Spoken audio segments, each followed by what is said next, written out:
What is going on here? Who is this? Why is there a child in my house? In my room. Please, I can explain. Daniel pushed open the door to his bedroom, loosening his tie as he stepped inside. Then he froze. A little girl was sleeping in his bed. His maid, Rose, was kneeling beside the bed, her hand resting gently on the child's forehead as if checking for fever. For a moment, Daniel couldn't even breathe. Who was the child? And why was she in his bed? "What is going on here?" he demanded. Rose jumped to her feet, tears already filling her eyes. "Sir, please. I can explain." What Daniel discovered next would change all three of their lives forever. Sit tight. Let me tell you a shocking story. Before we continue, like this video, subscribe to the channel, and drop a comment telling us where you're watching from and what time it is in your country. Now, let's get into the story. The Lego sun had barely climbed above the horizon when Rose Adeyemi was already on her knees, scrubbing the white marble floors of the grand entrance hall of Daniel Okafor's mansion. The house was enormous. 5 bedrooms, 3 sitting rooms, a swimming pool that shimmered like a sapphire in the backyard, and a kitchen that was bigger than the entire one-room apartment Rose had shared with her daughter before this job found her. 3 months. That was how long she had been here. 3 months of early mornings, polished surfaces, freshly ironed shirts, and perfectly brewed morning tea. 3 months of tiptoeing around the truth. She wrung out her mop, stood up straight, and pushed a loose braid behind her ear. From somewhere down the corridor, behind the door of the small staff room Daniel had generously given her, she could hear the soft sound of cartoons playing at low volume. She allowed herself a small smile. Joy was awake. Rose moved quickly. She knocked twice on the door in their secret pattern, 2 short, 1 long, and slipped inside. Her daughter was sitting cross-legged on the bed, wrapped in a small blanket, her school uniform laid out neatly beside her. At 10 years old, Joy had her mother's bright eyes and her late father's stubborn chin. She was already reaching for her toothbrush. "Morning, Mummy," Joy whispered. "Morning, my love." Rose kissed her forehead. "Did you sleep well?" "Yes. But I heard a car last night." "Was it him?" "He came back late from a meeting." "You did well staying quiet." Rose helped Joy into her uniform and plaited her hair with fast, practiced hands. "Remember the rules." Joy recited them like a poem. "Don't come out until you knock. Don't make noise. Don't touch anything in the main house. Don't let Olga see me. Good girl." After Daniel's morning routine, Rose delivered his tea at exactly 7:15, Earl Grey, no sugar, with a slice of lemon on the saucer. He gathered his laptop bag, adjusted his tie in the hallway mirror, and dropped his keys into his jacket pocket. "Thank you, Rose," he said, the way he always did. Not dismissive, not careless. He actually looked at her when he said it. "You're welcome, sir. Have a good day." The moment his black Mercedes pulled out of the compound and the gateman closed the iron gate, Rose exhaled. She walked briskly to her room, knocked their pattern, and Joy burst out like a small storm, chattering about a dream she had involving a talking parrot and a plate of jollof rice. Rose laughed, really laughed, and pulled her daughter into her arms before rushing her through breakfast, double-checking her homework, and walking her to the bus stop at the edge of the estate. Every afternoon, she picked Joy up, and they walked back through the estate together, Joy talking endlessly about her day while Rose listened and watched the clock in her head. They had to be home before 5. Daniel never came back before 6, but Rose did not believe in cutting things close. This was their life. Small. Secret. Carefully balanced. Rose told herself it was fine. She told herself it could go on like this. She was wrong. It was a Thursday evening when everything shifted. Rose heard the car pull in at 5:30, earlier than usual, and then she heard laughter. A woman's laughter. High and deliberate, the kind that wanted to be noticed. Rose smoothed her apron and stood by the door as Daniel walked in. his hand resting on the lower back of a tall, light-skinned woman in a red bodycon dress and heels that clicked against the marble like a warning. "Welcome, sir." "Welcome, Ma." Rose stepped forward with a smile, reaching for Daniel's bag. "Rose, how far?" Daniel handed over his bag easily. "How was your day?" "Fine, sir." "Thank you, sir." The woman, Vanessa, said nothing. She looked at Rose the way someone looks at a piece of furniture they are considering replacing. Her eyes moved slowly from Rose's face to her apron to her worn flats and back up again. Then she looked away, already uninterested. "Rose, please prepare something nice for us," Daniel said. "Set the table. We'll have dinner here tonight." "Yes, sir." "Right away." In the kitchen, Rose moved efficiently. Peppered chicken, fried plantain, vegetable soup with pounded yam. She could hear music from the living room, then Daniel's low voice, then Vanessa's laughter again. She focused on her cooking. She did not hear Vanessa enter the kitchen. "So you're the maid." Rose turned.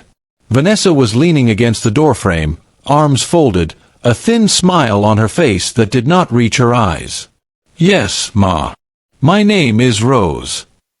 "I didn't ask your name." Vanessa stepped forward. "I'm going to say this once, and I need you to hear me very well. I don't know what you think is happening here, but I see your type. Pretty face, working close to a rich man, acting all sweet and humble." Her voice dropped. "Stay in your lane. Daniel is mine. If I ever catch you making eyes at my man or stepping out of your place, you will lose this job so fast your head will spin. Do you understand me?" Rose's hands were trembling, but she kept her voice steady. "I'm just here to do my work, Ma. Nothing more." "Good." Vanessa looked around the kitchen once, as if inspecting it, then walked out. Rose stood still for a moment. Then she turned back to her pots, blinked hard, and kept cooking. Dinner was served. Daniel complimented the food genuinely, the way he always did. "Rose, this soup is excellent." "Thank you." Rose smiled. "Thank you, sir." What happened next took only 3 seconds. Vanessa reached across the table, picked up her glass of water, and poured it directly over Rose's head. The sound Rose made was not a scream. It was a sharp, small gasp. Water dripped from her face onto the floor. The room was completely silent. Daniel stood up. "Vanessa, what is the meaning of that?" Vanessa's chair scraped back. "I don't like how you talk to her." Her voice was shaking now, not with sadness but with something uglier. "Every time." "Thank you, Rose. The soup is excellent, Rose. She's your maid, Daniel. She's the help." "She's a person," Daniel said, his voice cold and firm in a way Rose had never heard before. But Vanessa was already picking up her purse. Her heels clicked hard and fast across the marble, and the front door slammed behind her. Silence. Daniel turned to Rose. She was still standing in the same spot, water still dripping from her chin, her eyes cast down. "Rose." His voice was different now. Softer. "I am so sorry. That was completely unacceptable. Please, go and change. I'll clean this up myself." Rose nodded quickly and walked to her room.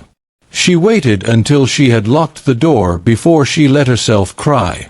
She sat on the edge of the bed, her wet blouse clinging to her skin, and pressed her hands over her mouth to muffle the sound.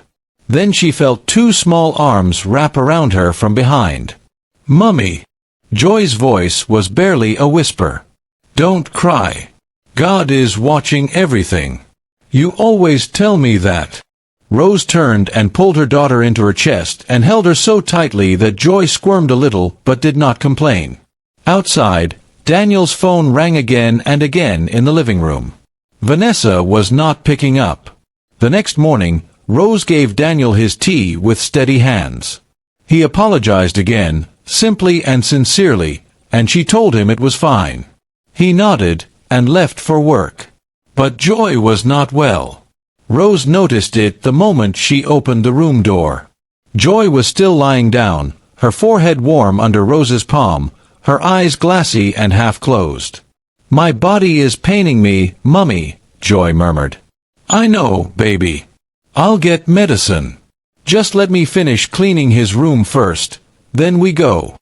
Rose couldn't leave Joy alone in the small room feeling so poorly. She carried her along, settling her in the armchair in the corner of Daniel's bedroom while she swept and mopped and dusted. But halfway through, Joy's head began to droop. Rose moved her gently to the edge of Daniel's large bed, planning to keep her there for just a moment. Joy was asleep within minutes. Rose finished cleaning, then walked around to Joy's side of the bed and knelt down.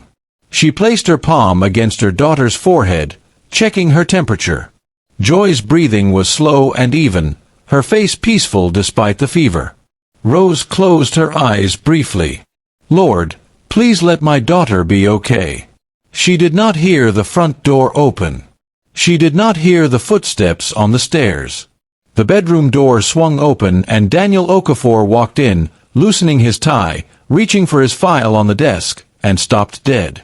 There was a child sleeping in his bed, and his maid was kneeling beside her with her eyes closed. "What?" His voice came out louder than he intended. "What is going on here?" Rose's eyes flew open. She scrambled to her feet. Sir, please." Daniel's eyes moved from Rose to the child and back to Rose. "Who is this? Why is there a child in my house? In my room? In my... Sir, please." Rose's voice cracked. Tears were already running down her face. "She is my daughter, sir. She is sick. I'm sorry, sir. She was not supposed to be here. She was not supposed to. I'm so sorry. I'm begging you. Please don't send us away." Daniel looked at the child again. Joy had stirred at the noise, her glassy eyes blinking open, confused and frightened. She looked at Daniel. Daniel looked at her. Even sick, even scared, there was something alert in that child's face. Something intelligent. He exhaled slowly. "She's sick." "Yes, sir. Since this morning. I was going to take her to get medicine after I finished your room. I'm sorry, sir. She slept off and I...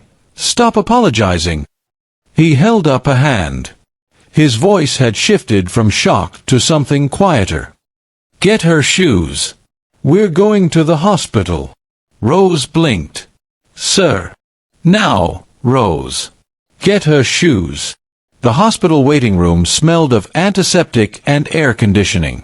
Daniel sat in a plastic chair with his tie hanging loose, his file still tucked under his arm, the whole reason he had come back home in the first place.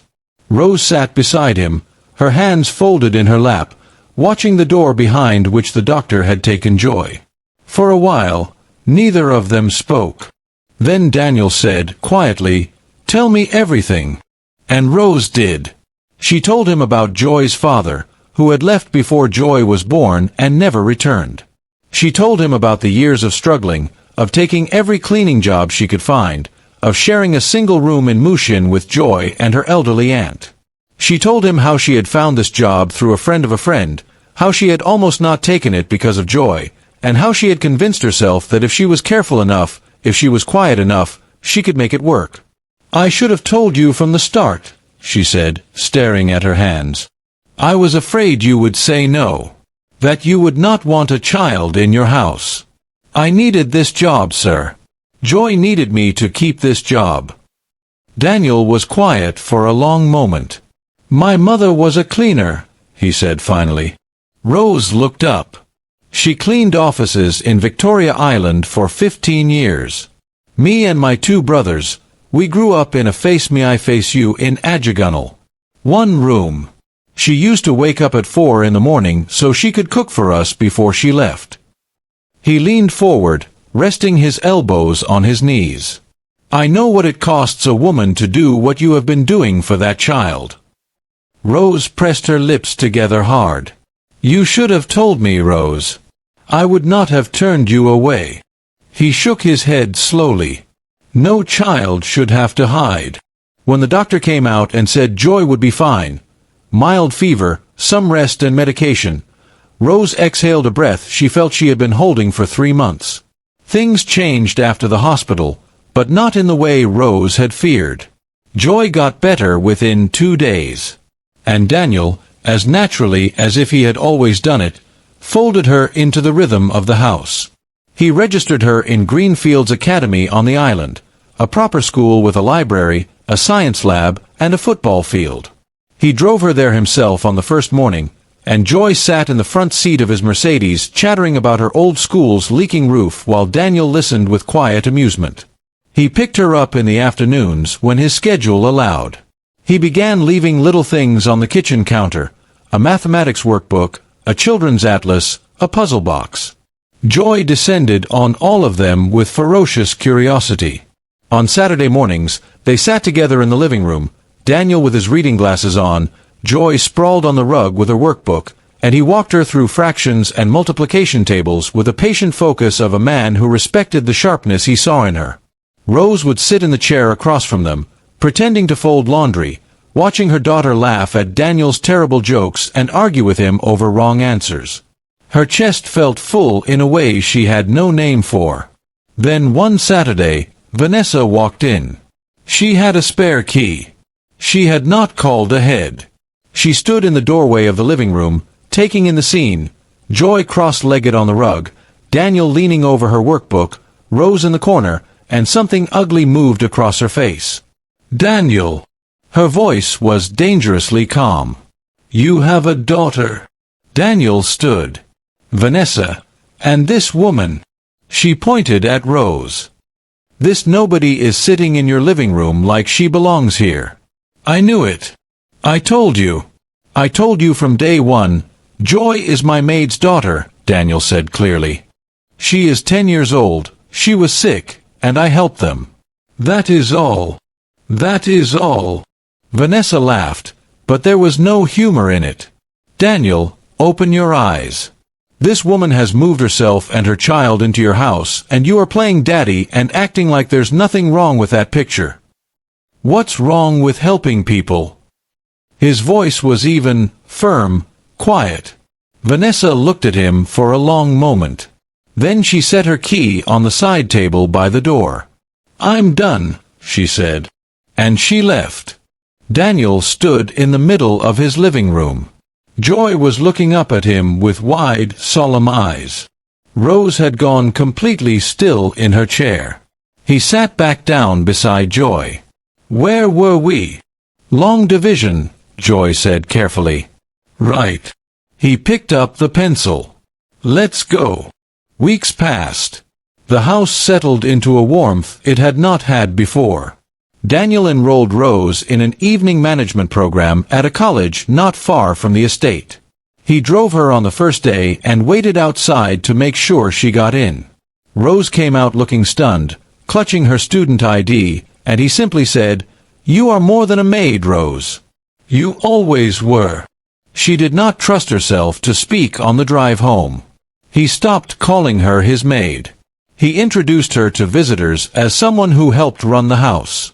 He ate dinner with them in the evenings, the three of them around the large dining table that had once felt too big, and the conversation flowed easily, Joy talking the most, as always. Rose noticed everything. She noticed the way he always made sure her tea was warm before his. The way he remembered that Joy hated green pepper and instructed the supermarket delivery to leave it out. The way he looked up from his laptop sometimes when Rose walked through the room, and did not immediately look back down. She told herself it meant nothing. She told herself she was a woman who had been shown basic human kindness and was simply overwhelmed by the novelty of it. She told herself many things. Then one Sunday afternoon, they were having lunch. Jollof rice, fried fish, cold zobo. Joy had been excused to go watch television. It was just the two of them at the table, and a quiet settled between them that was not awkward but full, the way silence is when it holds too many unspoken things. Daniel looked up from his plate and looked at her. Really looked at her. The way you look at someone when you have finally stopped pretending you are not looking. Rose met his eyes. He opened his mouth, closed it. A rare thing, Daniel Okafor, unsure of his words. From the living room, Joy's laughter rang out at something on the television. Daniel glanced toward the sound, and when he looked back at Rose, there was something unguarded on his face. Something open and honest and a little afraid. "Rose," he said.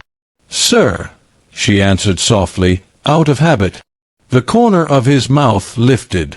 "You've been calling me sir for almost 6 months." She looked down. "It's respectful. It's distance." He was quiet for a beat. "I don't want distance." Rose looked up.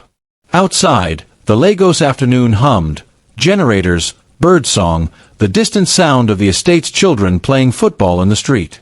Inside the house, a little girl laughed at a cartoon while the man who had changed both their lives sat across the table from her mother, holding her gaze with everything he could not yet say. Rose felt her heart make a decision her mouth had not yet been informed of. "Daniel," she said, for the first time, without the sir. He smiled, and it reached all the way to his eyes. Should Daniel ask Rose to be his and take Joy as his own daughter? Drop your thoughts in the comments. Hidden Hearts continues. And that's how a secret that could have destroyed everything ended up bringing 3 lives together. But now we want to hear from you. Do you think Daniel should truly accept Joy as his own daughter and start a new life with Rose? Or should they just remain friends? Tell us your thoughts in the comments below. And if this story touched your heart, don't forget to like the video, subscribe to the channel, and share it with someone who loves emotional stories like this. See you in the next story.